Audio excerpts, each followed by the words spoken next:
The moment I stepped through that mahogany door, I knew I had made either the best decision of my life or the worst mistake imaginable. Victoria Harrington's face twisted into something between a smile and a grimace, like she had just bitten into a lemon while trying to pose for a photograph. Her eyes traveled down my simple navy dress, my modest flats, my drugstore earrings, and I watched her mentally calculate my net worth and decide I was worthless. She leaned toward her son, my fiancé Caleb Harrington, and whispered something she clearly thought I could not hear. I heard every word. She said I looked like the help who had wandered in through the wrong entrance. That was the moment I knew this dinner was going to be very, very interesting. My name is Sophie Mercer. I'm 32 years old and I have a confession to make. For the past 14 months, I have been keeping a secret from the man I was supposed to marry. Not a small secret like eating the last slice of pizza and blaming it on the dog. Not a medium one like the fact that I still sleep with a stuffed animal from childhood. No. My secret was that I make $45,000 a month. Before taxes, the number is even more staggering. After taxes, it's still the kind of income that makes accountants pause, squint at the screen and ask whether there has been a mistake. I'm a senior software architect at one of the largest tech companies, based in the Pacific Northwest. I have been writing code since I was 15, sold my first application at 22, and have been climbing the corporate ladder ever since. I hold 3 patents. I have spoken at international conferences.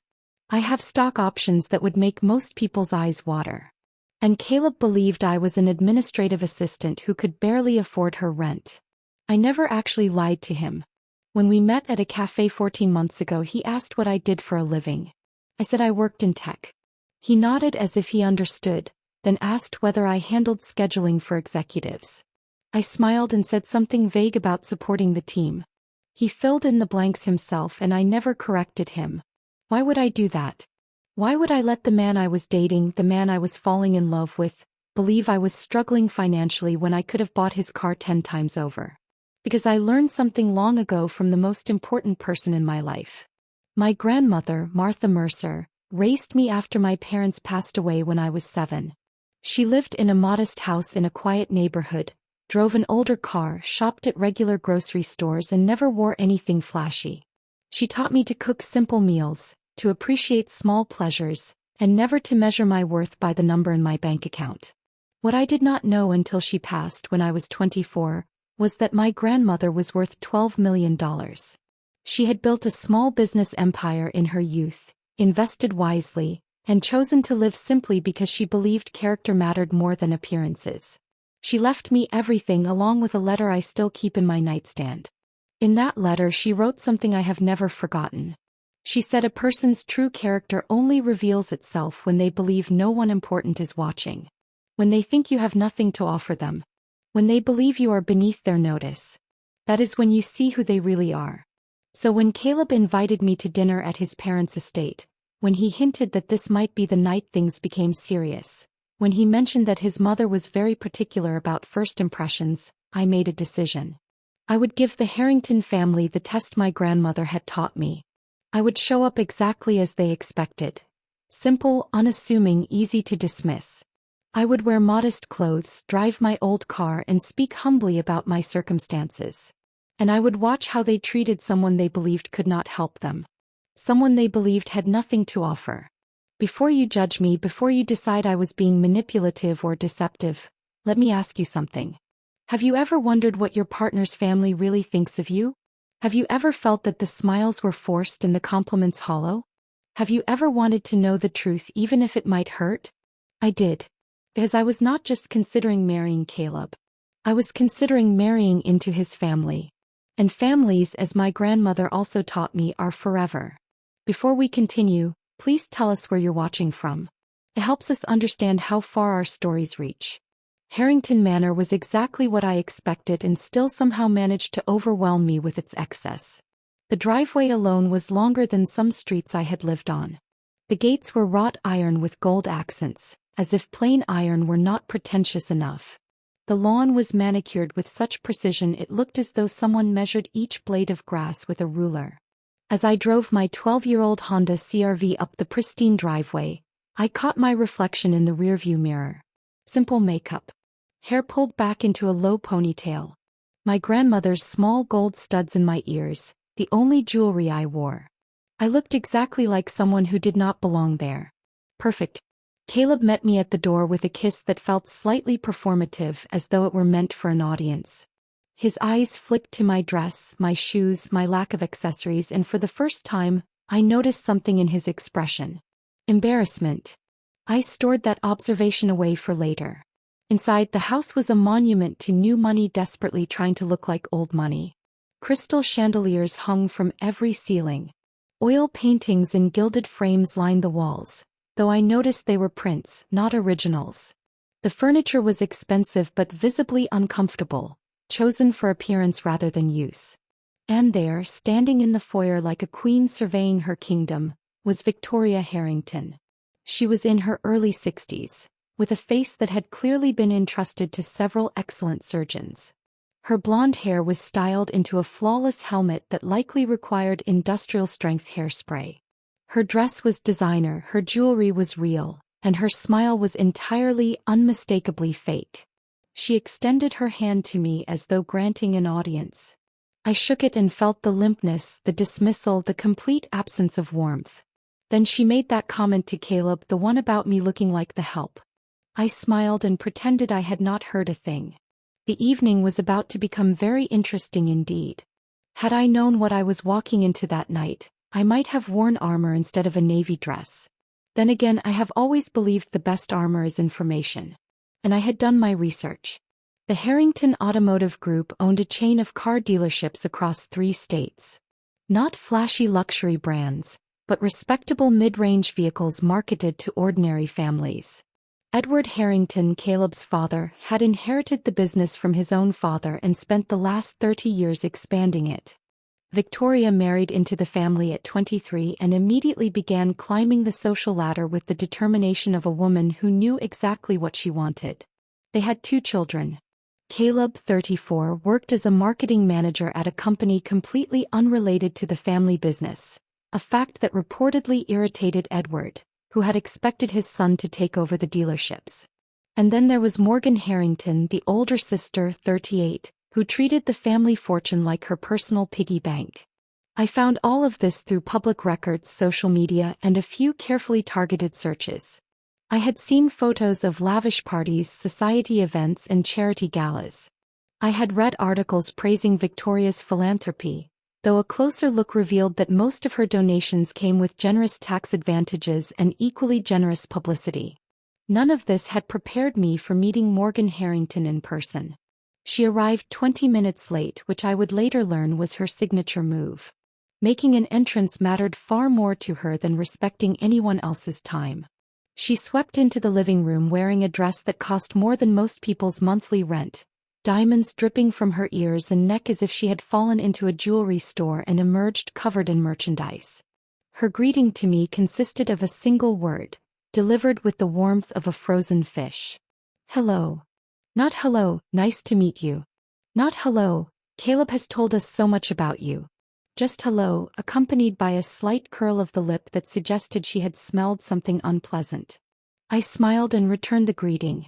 She immediately turned to her mother and began a conversation that deliberately excluded me, discussing a charity event and whether the florist had been fired yet over last month's disaster. I stood there holding the glass of water I had been offered, feeling about as welcome as a vegetarian at a steakhouse. Caleb lingered nearby, clearly uncomfortable but said nothing. That became the second observation I quietly stored away. Edward Harrington was an entirely different presence. He was a large man, the kind who had likely been athletic in his youth but had since surrendered to the comforts of wealth. He shook my hand with a grip that was meant to impress but felt tired instead. His eyes, however, were sharp. I noticed him watching me with what might have been curiosity. There was another guest at the dinner, someone I had not expected.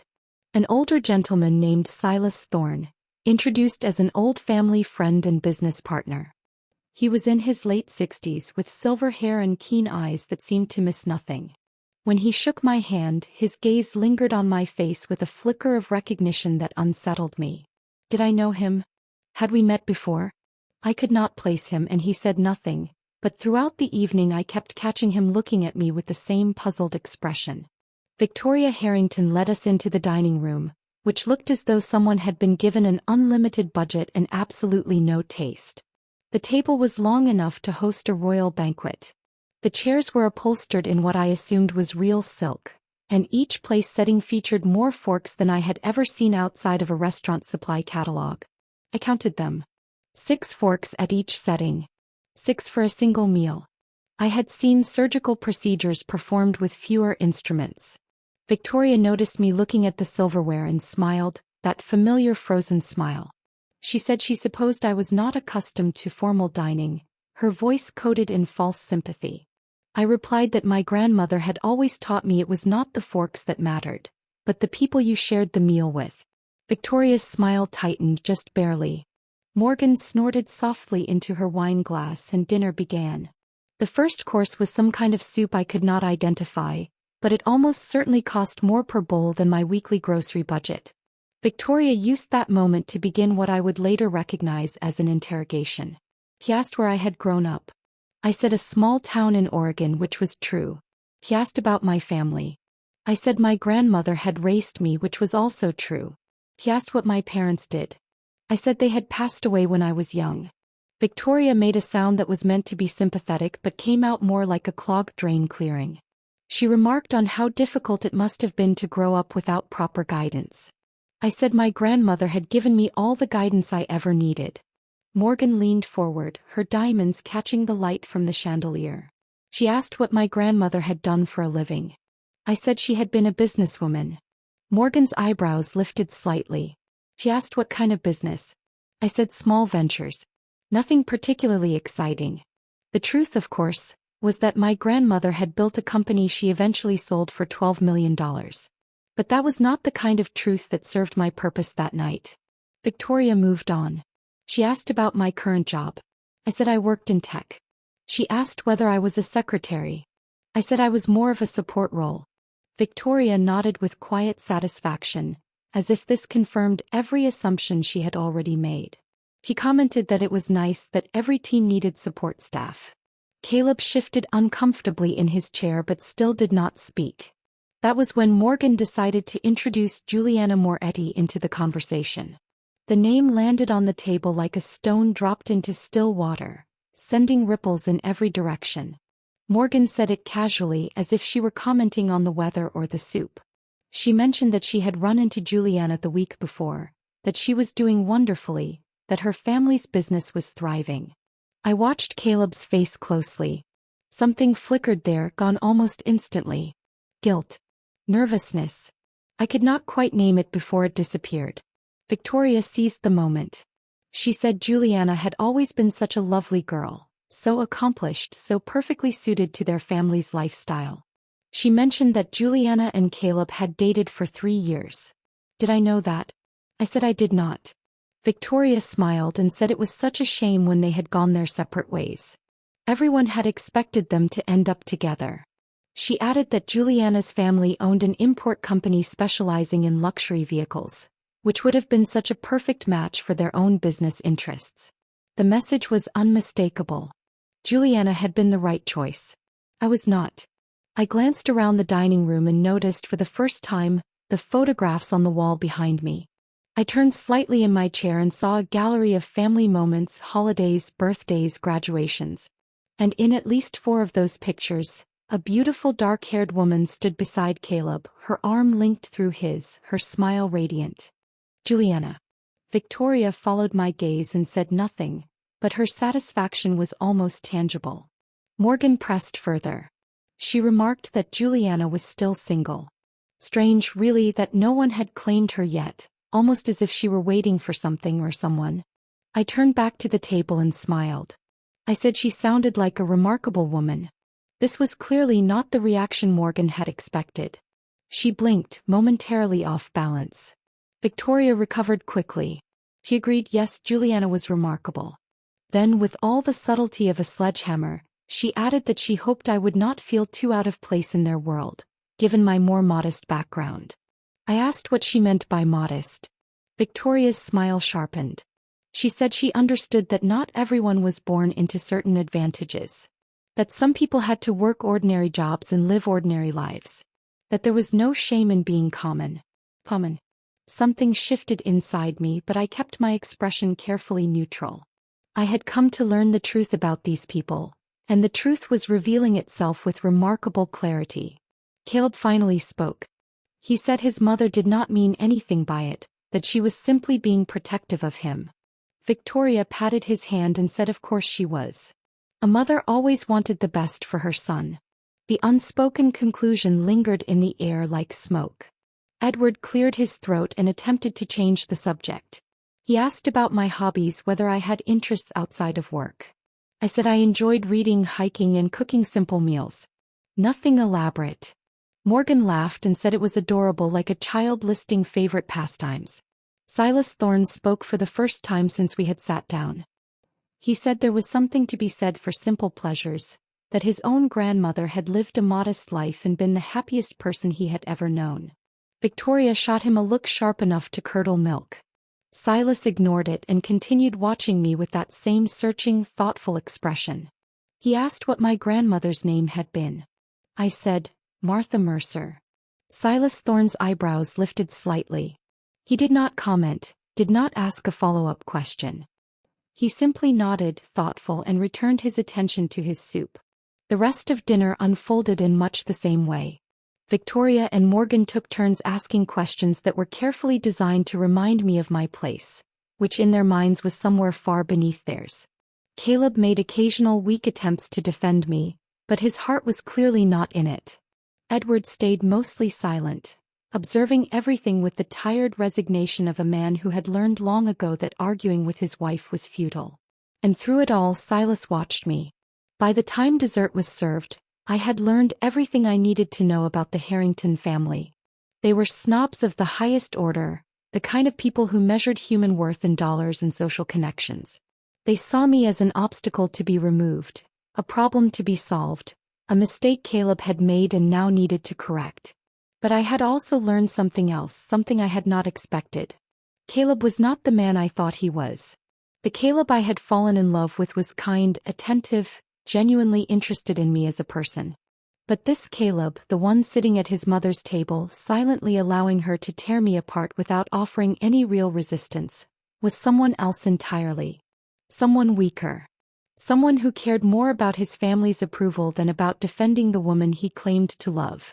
I found myself wondering which version of him was real. I was about to find out. After dessert, Victoria announced that we would have coffee in the sitting room. The men drifted toward the windows to talk business. Morgan excused herself to make a phone call. Victoria said she needed to speak with the help about something and would join us shortly. That left me alone with my thoughts and with a perfect opportunity. I excused myself to find the bathroom. Caleb pointed me toward the back of the house, down a long hallway lined with even more pretentious artwork. I walked slowly, taking everything in. The house was impressive from a purely financial standpoint, but it felt cold and hollow, like a museum no one actually lived in. The bathroom itself was easy to find, but I was not really looking for it. What I was looking for was information. Understanding. Something that would help me make sense of the evening. I found something much better. As I passed a partially open door, I heard voices. Victoria's voice. Morgan's voice. I stopped. Every instinct told me to keep walking, to respect their privacy, to not eavesdrop like a character in a cheap soap opera. But there was something in Victoria's tone that made me pause. Something sharp. Urgent. I moved closer to the door, staying in the shadows. Victoria was saying that they needed to deal with the situation quickly, that Caleb could not be allowed to make this mistake. Morgan agreed. She said she could not believe he had actually brought me here, that she had thought this was just another phase like his vegetarian phase in college. Victoria said this was far more serious than a diet. This woman could ruin everything. My heart started pounding faster. They were talking about me. Of course they were talking about me. But what came next was what truly made my blood run cold. Morgan said the timing could not be worse. They needed the merger with the Moretti family to go through. And Caleb needed to be with Juliana Moretti for that to happen. Victoria agreed.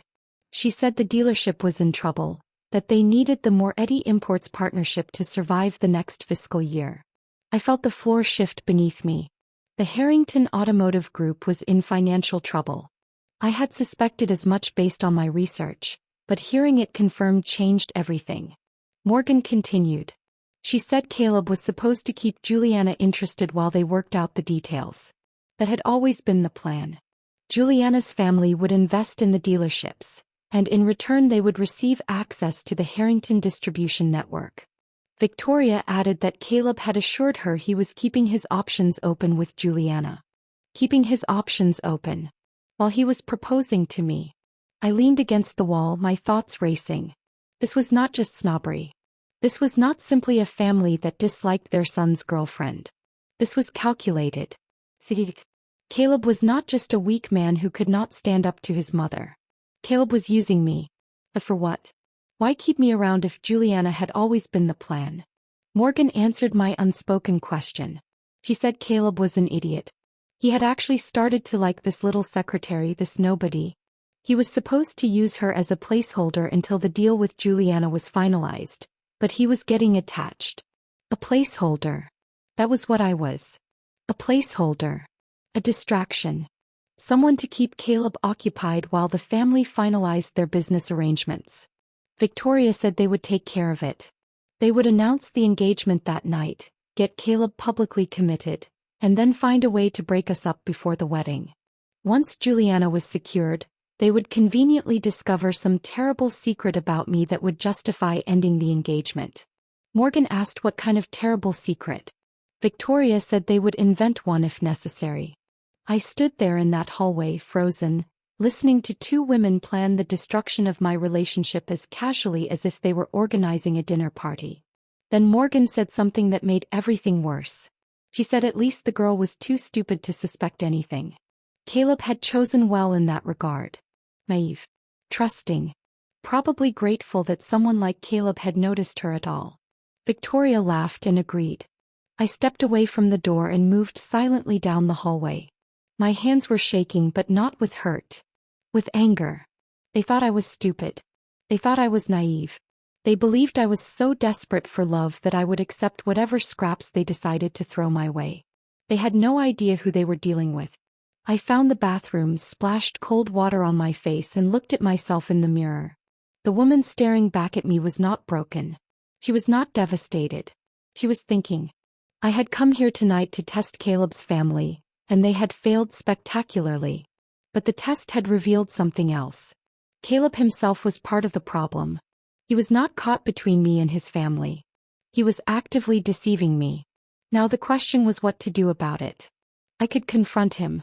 I could walk back into that room, tell everyone exactly what I had heard, expose their plans and leave Harrington Manor forever. But that would be too easy. Too quick. They would dismiss me as emotional, dramatic, bitter. They would tell themselves I was simply proving their point. Well, if I was going to respond to this betrayal, I would do it my way. On my terms. With a plan they would never see coming. My grandmother had taught me many things, but one lesson stood above all others. When someone underestimates you, they give you a gift. The gift of surprise. Victoria and Morgan had just given me the greatest gift of all.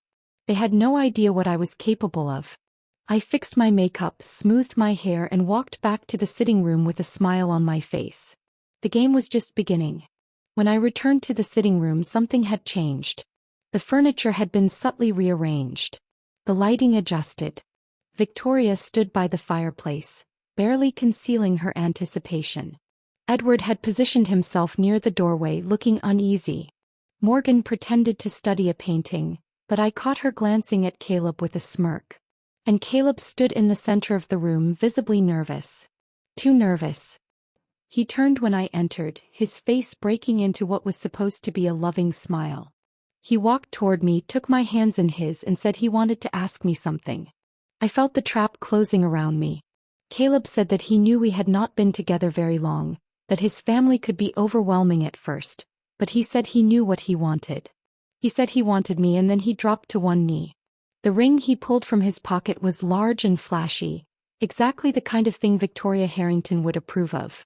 I also noticed immediately that its quality was questionable. The diamond looked cloudy up close, the setting slightly uneven. It was the kind of ring that looked impressive in dim lighting but revealed its flaws in the harsh light of day, much like the man holding it. Caleb Harrington asked me to marry him. Behind him, Victoria was practically glowing. This was clearly the plan, the first step in their strategy. Get Caleb publicly committed to me, then find a way to dispose of me later. In the meantime, they would use the engagement to keep Juliana Moretti waiting, dangling the promise of Caleb while they worked out their business arrangements. I understood all of this in the space of a heartbeat. I also understood that I had a choice to make. I could say no. I could reject a proposal from a man who was using me, in front of a family that despised me. I could walk out with my dignity intact and never see any of them again. But that would have ended the story too soon. I thought about what I had overheard in the hallway. I thought about their plans to invent some kind of scandal about me. I thought about how they saw me as stupid, naive, disposable. And I thought about how satisfying it would be to show them exactly how wrong they were. So I said yes. Caleb slid the ring onto my finger, and Victoria began clapping as if she were watching a performance at a theater. Morgan Harrington offered her congratulations with all the warmth of a January morning in Alaska. Edward Harrington shook Caleb's hand and told him he had done well. Across the room, Silas Thorne caught my eye. There was something in his expression, something knowing, as if he suspected this story had several more chapters left. I smiled at him and he smiled back. The rest of the evening passed in a blur of champagne and hollow congratulations. Victoria talked enthusiastically about engagement party planning. Morgan discussed potential venues. Edward mentioned business opportunities that might come from the union of our families, though he stumbled over the idea, clearly unsure what my family could possibly contribute. Caleb stayed close to me, playing the role of devoted fiancé with surprising conviction. If I had not heard what his mother and sister said, I might have believed it. But I had heard them and I would never forget. When the evening finally ended, Caleb walked me to my car. The night air was cold and clear, and for a moment we simply stood there in the driveway looking at each other. He asked if I was all right. He said he knew his family could be a lot, but promised they would warm up to me eventually. I said I understood. I said I was just tired. He kissed me goodnight. I drove away from Harrington Manor with his ring on my finger and a plan beginning to take shape in my mind. The next morning I began my research. If my job has taught me anything, it's the power of information, data, documentation.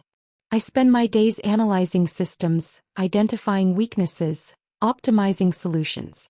I was about to apply those same skills to the Harrington family. What I discovered over the next few days confirmed everything I had heard and then some. The Harrington Automotive Group was indeed in serious financial trouble. Not a temporary rough patch, but deep structural problems. They had expanded too aggressively during the boom years, taken on excessive debt, and now the bills were coming due. Their primary franchise agreement was approaching renewal, and the manufacturer was actively considering other options. The partnership with Juliana's family was not merely strategic. It was desperate. But that was not all. As I dug deeper, I uncovered something else, something the Harringtons likely believed was buried forever. Morgan had been embezzling from the family business. The amounts were small at first, carefully hidden in expense reports and petty cash accounts. But over the years, those amounts accumulated. Hundreds of thousands of dollars siphoned off to finance her lifestyle while the company struggled. I printed everything. Legal documents, financial statements, records of suspicious transactions. Then I started making phone calls. My grandmother's name still carried weight in certain circles. The business contacts she had cultivated over decades remembered the Mercer family with respect. When I reached out, they were more than willing to talk. One of those contacts happened to know Silas Thorne. And Silas, it turned out, had his own history with the Harrington family. They had cheated him on a business deal years earlier. Nothing illegal, just unethical enough to leave a lasting bitterness. He had been waiting for the right opportunity to settle the score. I was about to give him that opportunity. Before I continue, I want to say something honestly.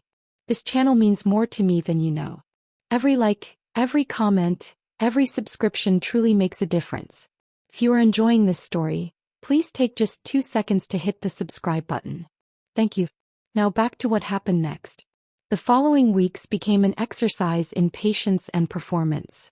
I played the role of the happy fiancé with the precision of an award-winning actress. I attended family dinners at Harrington Manor. I listened to Victoria's passive-aggressive remarks with a polite smile. I watched Morgan flaunt her designer clothes and expensive jewelry, fully aware of where the money came from. And I watched Caleb. He was different now. Or perhaps I was simply seeing him clearly for the first time. The attentiveness I once found charming now felt calculated. His compliments sounded rehearsed. His phone, which he guarded with increasing care, buzzed constantly with messages he quickly hid from view. I knew who was texting him. I had seen the name flash across his screen more than once. Juliana. One evening I told Caleb I would be working late. Instead, I parked near the restaurant where he claimed to be meeting a client. He was not meeting a client. He was meeting her. I watched through the window as they sat together at a corner table, heads close, their body language unmistakably intimate. At one point he reached across the table and took her hand. At another she laughed at something he said and touched his face. I took photographs. Not because I needed legal evidence, but because I wanted to remember. I wanted to remember exactly who Caleb Harrington truly was. He was not just weak. He was not simply controlled by his mother. He was a liar and a cheat, actively maintaining two relationships while his family orchestrated the outcome behind the scenes.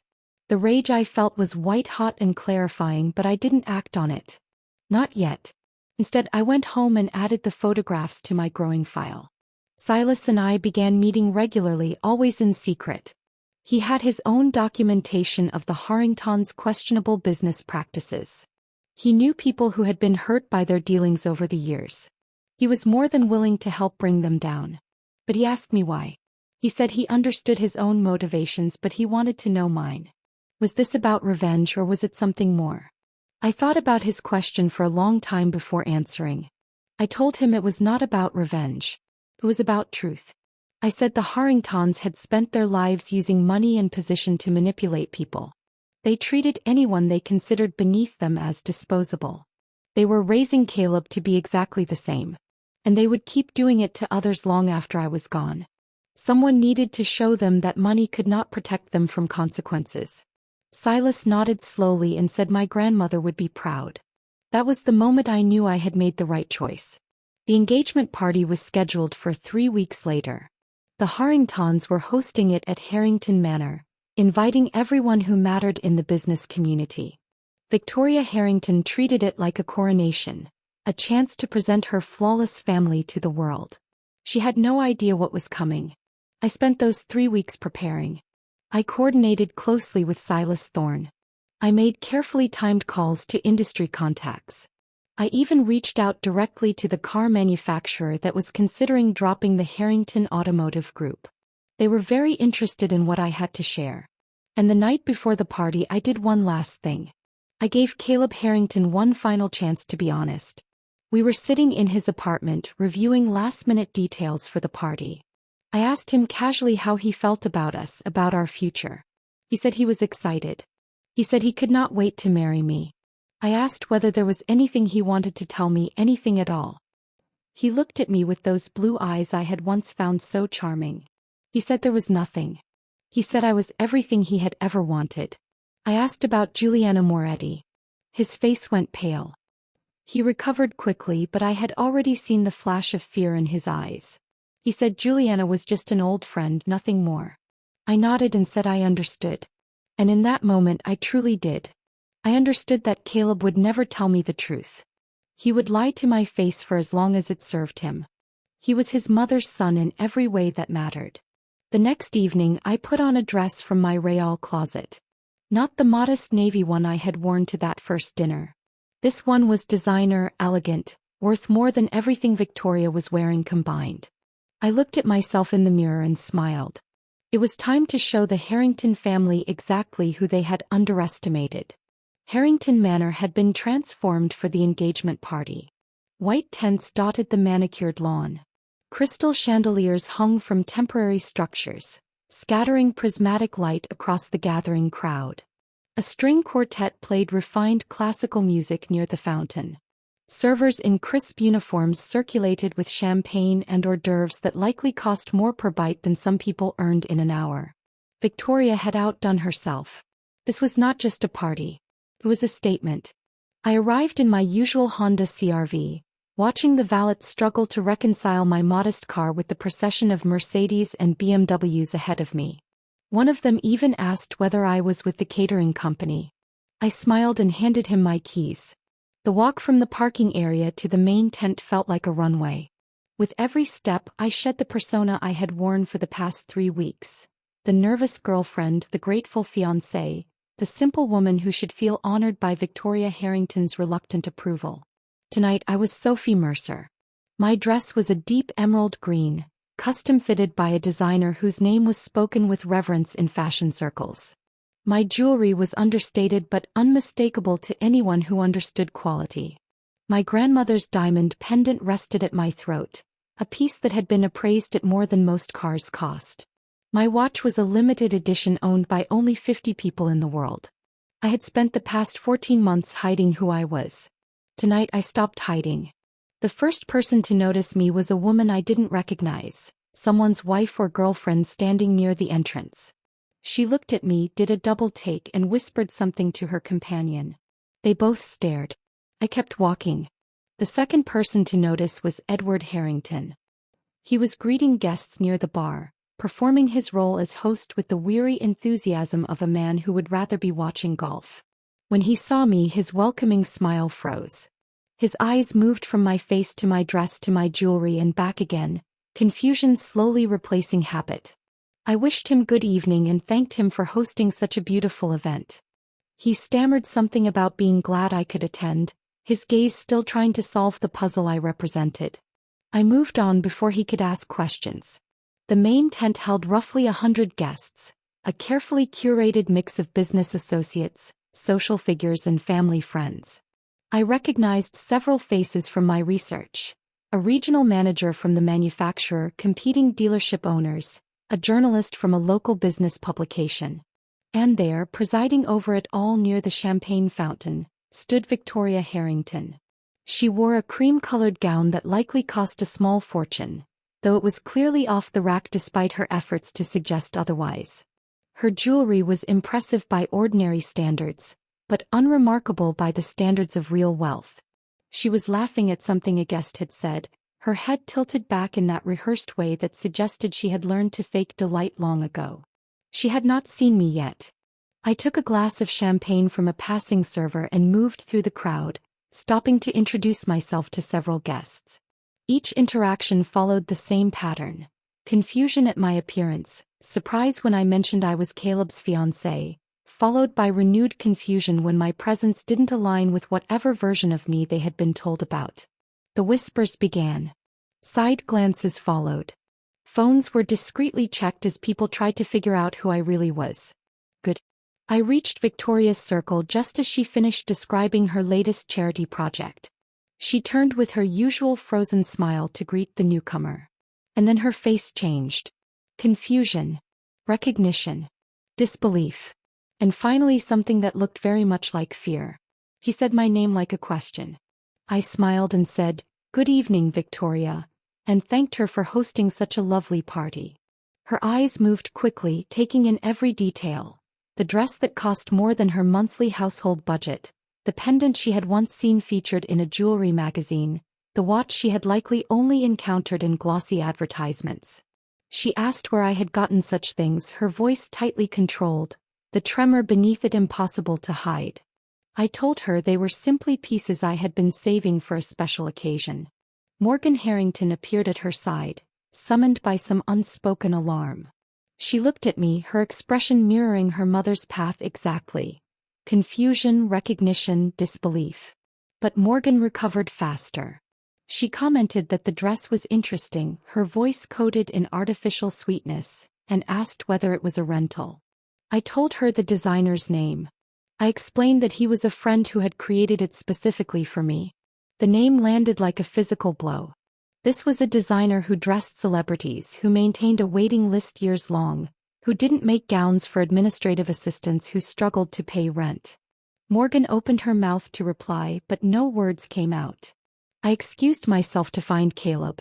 As I walked away, I heard Victoria hiss something to Morgan about finding out what was going on. I heard Morgan's confused reply, insisting that none of this made sense. I smiled to myself and kept walking. The first phase was complete. The seed of doubt had been planted. Now it was time to let it grow. Caleb found me before I found him. He emerged from a group near the bar, his face pale, his eyes wide. He had clearly heard the whispers, seen the looks, and was struggling to reconcile the woman standing before him with the woman he believed he knew. He asked what was happening. He asked where I had gotten the dress, the jewelry, the transformation. He asked why I suddenly looked like a completely different person. I smiled and said I looked like myself. He stared at me and I watched something shift behind his eyes. Not full understanding, not yet. More like the first crack in a wall that had been hiding a deeply uncomfortable truth. He asked if we could talk privately. I said later. I reminded him that this was our engagement party, that we had guests to attend to. Before he could object, I took his arm and guided him toward a nearby group of business associates. These were the men and women who actually ran the automotive industry in our region. The people whose opinions truly mattered to the survival of the Harrington Automotive Group. They had been watching my arrival with open curiosity. This time I introduced myself properly. I gave my full name, Sophie Mercer, and mentioned my position at one of the largest tech companies. I watched their expressions change the moment they recognized the company name and understood who I really was. One of them, a silver-haired man who owned a competing dealership chain, said he had heard of me. He mentioned that his nephew worked in tech and had brought up my name in connection with several innovative software solutions. I thanked him politely. Another guest, a woman who specialized in mergers and acquisitions for a major investment firm, asked if I was related to Martha Mercer. I said she was my grandmother. Her eyebrows rose immediately. She said my grandmother had been a remarkable businesswoman. The Mercer name, it turned out, still carried real weight in certain financial circles. I felt Caleb Harrington tense beside me. He had no idea what any of this meant. He had never asked about my family beyond the most superficial questions. To him, poor had meant unimportant, and he had never bothered to look deeper. His mistake.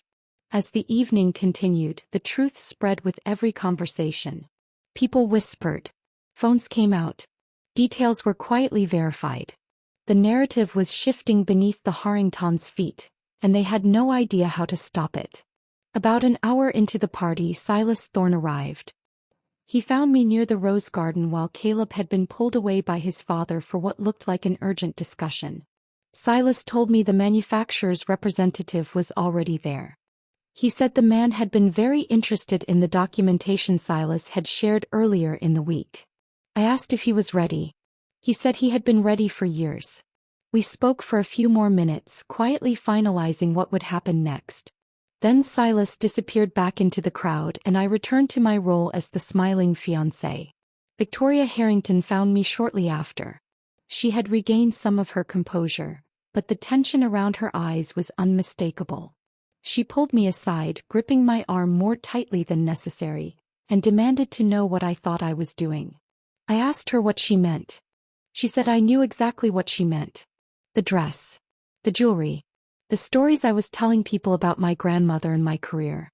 She demanded to know what my game was. I told her there was no game. I said I was simply being myself. She said that was impossible. She said Caleb had told her all about my circumstances. She said I was a secretary who lived in a studio apartment and drove a car that belonged in a junkyard. I replied calmly that Caleb had made certain assumptions. I reminded her that I had never actually told him any of those things. Victoria's face went completely still. I said I worked in tech, which was true. I said I had a support role, which was also true, software architect support development teams. I said I had never claimed to be poor. I had simply never corrected their assumptions. He asked why. I looked directly at her and said my grandmother had taught me that a person's true character only shows when they believe no one important is watching. I told her I had wanted to know who the Harrington family really was. The color drained from her face. I said that now I knew. Before she could respond, the string quartet stopped playing. Edward Harrington's voice came over the sound system, announcing that it was time for the official toasts and speeches.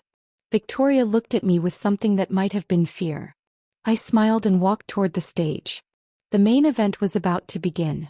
The stage stood at the far end of the main tent, decorated with flowers and soft lighting meant to feel romantic, but instead resembling a spotlight waiting for its moment. Edward stood at the microphone, welcoming guests and thanking them for coming to celebrate such a special occasion. He spoke about family, tradition, and the importance of strong partnerships in both business and life.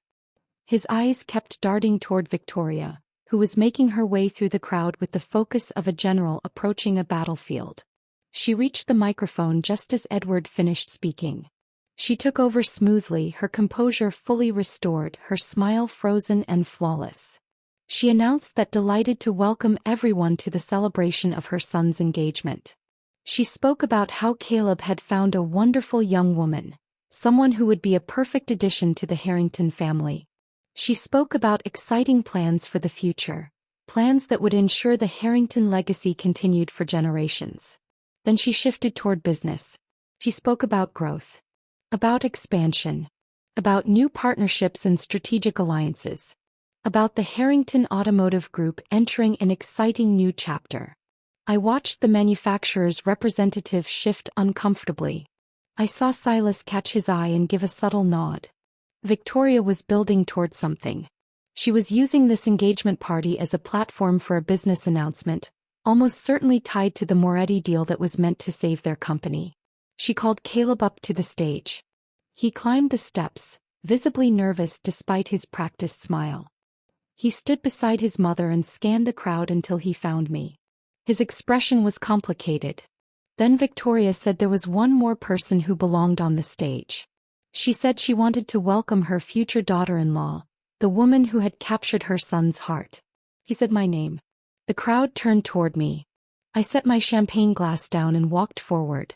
The tent fell completely silent except for the sound of my footsteps. Everyone knew something was happening. This engagement party was about to become something else entirely. I climbed the steps and stood beside Caleb. He reached for my hand, but his grip was uncertain. Victoria handed me the microphone, her smile tight, controlled. She said she was sure I wanted to say a few words. I looked at the microphone. I looked at Caleb. I looked at Victoria, who still believed she was in control. Then I looked out at the crowd, the people who could determine the Harrington family's future. I said yes, I did want to say a few words. And then I began. I thanked Victoria for the warm welcome she had given me. I thanked the Harrington family for showing me exactly who they were over the past few weeks. Victoria's smile flickered. I said that when I first came to this house, I had made a decision. I had decided to let the Harringtons see a simple version of me, a woman without expensive clothes or impressive credentials, a woman they might consider beneath their notice. The tent was completely silent. I said I wanted to see how they would treat someone they believed could not help them, someone they thought had nothing to offer, someone they believed was, in Victoria's words, common. Victoria's face turned white. I said what I had discovered was enlightening. I described the dinner where I had been unfavorably compared to my fiancé's ex-girlfriend. I described the whispered insults Victoria believed I could not hear. I described being called the help, being called common, being labeled a gold digger by people who knew nothing about me. Caleb Harrington was staring at me now, his face frozen in horror. I continued speaking and then I revealed something I was never supposed to know. I described the conversation I had overheard in the study. I described Morgan Harrington and Victoria Harrington calmly discussing how to remove me from Caleb's life. I described discovering that I was nothing more than a placeholder, someone meant to keep Caleb occupied while his family arranged his real future with Juliana Moretti. A collective gasp rippled through the crowd. I said I had discovered that the Harrington Automotive Group was in serious financial trouble. I said I had learned they were desperate for a merger with the Moretti family just to survive. I said I had found out that Caleb had been keeping his options open with Juliana the entire time we were together. I pulled out my phone and held it up so everyone could see the screen. A photograph of Caleb and Juliana sitting together at a restaurant, their hands clasped across the table. I said the picture had been taken 2 weeks earlier, on a night Caleb had claimed he was working late. The tent erupted in whispers. Caleb grabbed my arm. He said it was not what it looked like. He said he could explain. I said he already had. I said I had given him the chance to be honest the night before and he had chosen to lie. I turned back to the crowd and said there was more. The tent fell silent again. Every person present understood they were witnessing something that simply didn't happen at events like this. The comfortable rules of polite society had been suspended. The masks were coming off. I said I had spent the past several weeks researching the Harrington family business. I said I had found some interesting things. I mentioned the financial records, the overextended credit, the declining sales, the franchise agreement that was close to being terminated. Edward Harrington's face had gone gray. I said I had also uncovered something far more serious. I looked directly at Morgan, who stood near the back of the tent, frozen like an animal caught in headlights. I said Morgan Harrington had been embezzling money from the family company for years. I said it had started with small amounts, carefully hidden, but had grown steadily over time. I said the total now reached into the hundreds of thousands of dollars. Morgan's husband turned toward her, his expression one of pure shock. Morgan shouted that it was a lie. She said I had no proof. She said I was just a bitter woman trying to destroy their family. Silas Thorne stepped forward from the crowd. He said he had proof. He walked toward the stage carrying a folder I knew contained years of documentation. Bank records, expense reports, transaction histories, everything needed to prove exactly what Morgan had done. He handed the folder to the manufacturer's representative, who had moved closer to the stage, his expression confirming that his worst suspicions were being validated. Silas said he had been waiting a long time for this moment. He said the Harringtons had cheated him on a business deal 15 years earlier, and he had never forgotten it. He said when Sophie Mercer had approached him with evidence of their current misconduct, he had been more than willing to add what he knew. Victoria finally found her voice. She said this was outrageous. She said we had no right to make such accusations. She said she would sue us for defamation. I said she was welcome to try. I said everything I had shared was documented and verifiable. I said the financial records were public information, available to anyone who knew where to look. I said the evidence of Morgan's embezzlement had been compiled from sources that would stand up in any court of law. I looked at Caleb, who was still standing beside me, looking like a man whose entire world had collapsed. I said there was one more thing. I reached up and removed the engagement ring from my finger. The cloudy diamond caught the light, revealing every flaw. I said I would not be marrying Caleb Harrington. I said I had never intended to, not after learning the truth about him and his family. I said the only reason I had accepted his proposal was to give them enough time to expose themselves. I placed the ring back into Caleb's hand and told him he should give it to Juliana. I said she was clearly the woman he actually wanted. Caleb's face crumpled. He said that was not true. He said he had feelings for me. He said what happened with Juliana was just business, something his mother had arranged. I said that was exactly the problem. I said he had allowed his mother to arrange his life, his relationships, his future. I said he had never once defended me when his family attacked me. I said he had lied to my face about Juliana, even when I gave him the chance to be honest. I said a man who could not be honest with the woman he claimed to love was not a man I wanted to marry. The tent was completely silent. I turned to face the crowd one last time. I said my name was Sophie Mercer. I said I was a senior software architect who had built her career through hard work and integrity. I said I earned more in a month than many people earned in a year, and that I lived simply because my grandmother had taught me that wealth was not the measure of a person's worth. I said the Harringtons had shown me their true character. They had revealed themselves as people who judged others by bank accounts and social status. They had treated me with contempt because they believed I had nothing to offer them. I said that kind of character would eventually destroy them with or without my involvement. I set the microphone down and stepped away from the stage. The crowd parted for me as I walked through, silent, unmoving. No one tried to stop me. Behind me, chaos erupted. I didn't turn around, but I heard everything. Victoria's voice, high and desperate, insisting there had been a misunderstanding, that I was unstable, that none of it was true. It didn't matter.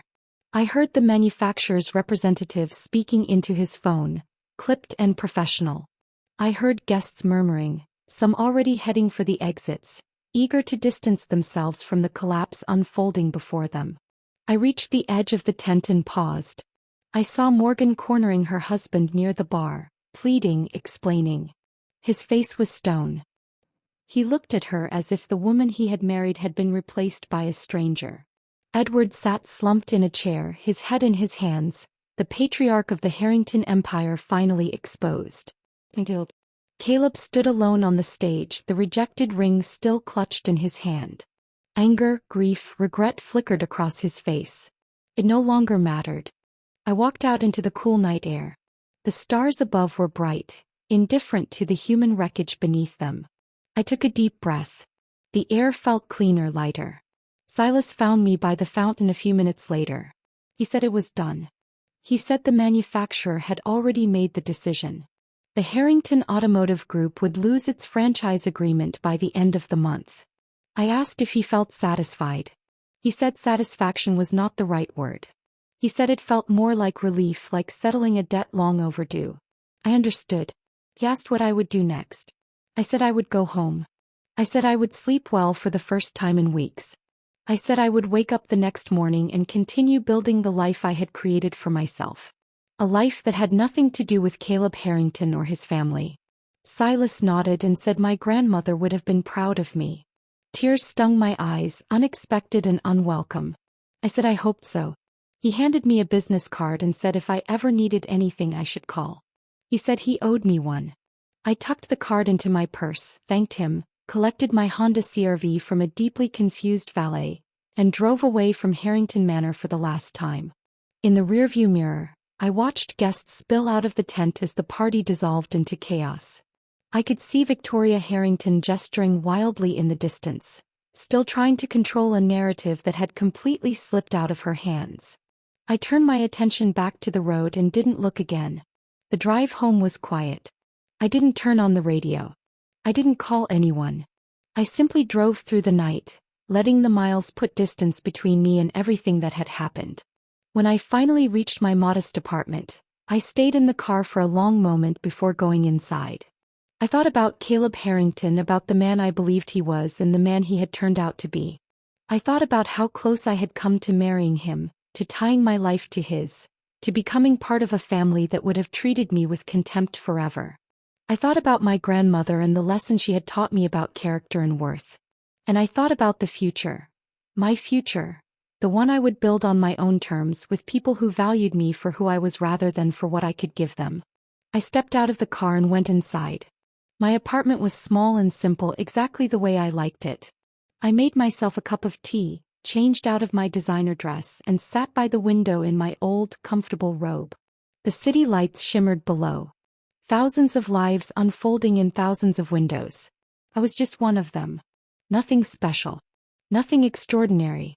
And that was exactly how I wanted it. 1 week later, I was sitting at my kitchen table with my morning coffee when my phone buzzed with a news alert. The headline read, Harrington Automotive Group facing closure after franchise termination. I read the article slowly, taking in every detail. The manufacturer had officially ended its partnership with the Harrington Automotive Group, citing concerns over financial management and ethical practices. Without the franchise agreement, the dealerships could no longer sell new vehicles. Without new vehicle sales, the business could not survive. The article noted that several former business partners had come forward with their own complaints about the Harrington family's conduct. It also mentioned that an internal investigation had uncovered financial irregularities now under review by authorities. It stated that Morgan Harrington had been asked to step down from her position pending further inquiry. It didn't mention me. I had asked Silas Thorne to keep my name out of it, and he had respected that request. The story was about the Harringtons' own actions, not about the woman who had exposed them. I didn't want fame or recognition. I only wanted the truth to come out. And it had. I finished my coffee and looked around my small kitchen. The same kitchen I had been sitting in a month earlier, just before I first drove to Harrington Manor to meet Caleb's family. The same kitchen where I had decided to test them, to see who they really were beneath the polished surface. So much had changed since then. And so much had stayed exactly the same. My phone buzzed again. This time it was a message from Caleb. He said he needed to see me. He said he could explain everything. He said he had made mistakes but he still cared about me. He asked if we could meet for coffee just to talk. I stared at the message for a long moment. Then I deleted it without replying. Some doors once closed should remain closed. I stood and walked to the window, watching the morning sun rise over the city. It was going to be a beautiful day. A day for new beginnings. For moving forward. For building something better. My grandmother's pendant rested against my chest, warm against my skin. I touched it gently, thinking about the woman who had taught me everything I knew about character and worth. She had lived simply not because she had to, but because she understood that the things that truly matter cannot be bought. Love, integrity, self-respect, the knowledge that you have acted according to your principles, even when it would have been easier to compromise. The Harringtons had believed they could buy their way through life. They had believed money and status made them superior, entitled to treat others however they pleased without consequences. They had been wrong. I turned away from the window and got ready for work. My regular job at my regular company, doing work I loved alongside people who respected me for my skills and my character, not my bank account. The story of the Harrington family would continue to unfold in the weeks and months ahead. There would be investigations, legal proceedings, consequences. The empire they had built on arrogance and deception would crumble piece by piece. But that was their story now. Not mine. My story was just beginning, and it would be written on my own terms, in my own words, guided by my own values. That was the lesson my grandmother had taught me. That was the truth I had carried through every moment of the past month. A person's worth is not measured by their bank account, their social status, or the opinions of people like Victoria Harrington. It's measured by character. By the choices made when no one is watching. By how you treat people who cannot do anything for you. The Harringtons had failed that test completely. And I had finally found the answer I had been looking for. The answer was that I didn't need their approval. I didn't need Caleb's love. I didn't need anyone else's validation to know my own worth. I already knew who I was. And that was enough.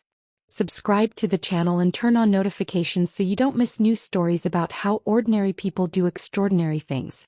Like this video if you believe that kindness can change the world. And that a chance meeting can turn a life upside down. And before you go, watch the story we have left for you on the screen. It's also about second chances, hope, and the truth that it is never too late to start over. We're sure it will make you think and maybe even bring you to tears. See you in the next story.